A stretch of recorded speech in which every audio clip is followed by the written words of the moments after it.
What the slope of line perpendicular to 7x plus 4y बराबर 6, 7x plus 4y बराबर 6 पर लंबवत रेखा का ढलान, अभी तो समझाया। इस लाइन के परपेंडिकुलर लाइन का क्या बताना है आपको, स्लोप बताना है। अच्छा, अगर कोई लाइन इस फॉर्म में दी हुई है ax plus by plus c बराबर 0, ये स्टैंडर्ड इक्वेशन है किसी भी लाइन की। इस लाइन का जो स्लोप होता है, कोई भी लाइन की इक्वेशन अगर इस फॉर्म में लिखी हुई तो उस लाइन का जो स्लोप आएगा मेरे भाई वो आ जाएगा माइनस x का कोफिशिएंट बटे y का कोफिशिएंट, यानी कि माइनस का a बटा b, याद रखिएगा। तो इस लाइन का जो स्लोप आएगा वो आ जाएगा माइनस का 7 बटे 4, माइनस x का कोफिशिएंट 7 है y का 4 है। इस लाइन के परपेंडिकुलर लाइन का स्लोप आपको निकालना है, दोनों के गुणा क्या आने चाहिए, माइनस 1। m की वैल्यू कितना आ जाएगी 4 बटे, इसके परपेंडिकुलर लाइन का स्लोप 4 बटे, यानी कि डी ऑप्शन, खत्म। आगे चलेंगे। सवाल है बच्चों आपके सामने 39वां, बताइए। ये तो बड़ा लंबा चौड़ा सवाल है भाई, हाइट एंड डिस्टेंस का। करो, हाइट एंड डिस्टेंस का सवाल आ चुका है आपके सामने। A tower stand vertically on the ground, एक टावर ग्राउंड पर खड़ा है, ठीक है। From point P which is located 40 metre from the ground at the base of tower. Point P जो कि ग्राउंड टावर के बेस से कितना दूर पर है, 40 मीटर की दूरी पर है। टावर के टॉप का एलिवेशन एंगल अल्फा है। tan अल्फा की वैल्यू कितनी है, 1.5।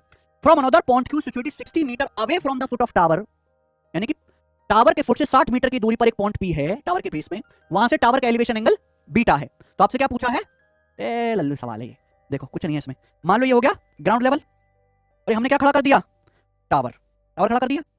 अब सवाल में बोला है पॉइंट पी जो टावर के बेस से 40 मीटर की दूरी पर स्थित है, ये टावर का बेस हो गया।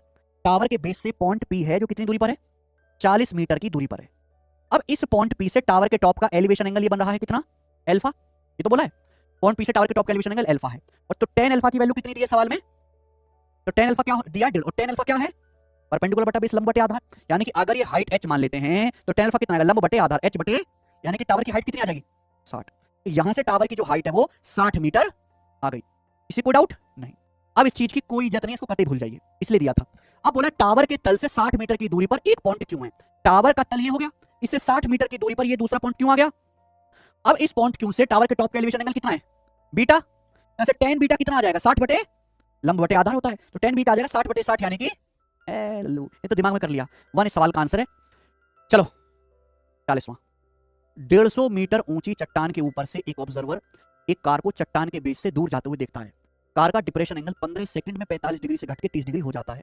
कार की अप्रॉक्स स्पीड क्या है आपको बताना है मीटर पर सेकंड में।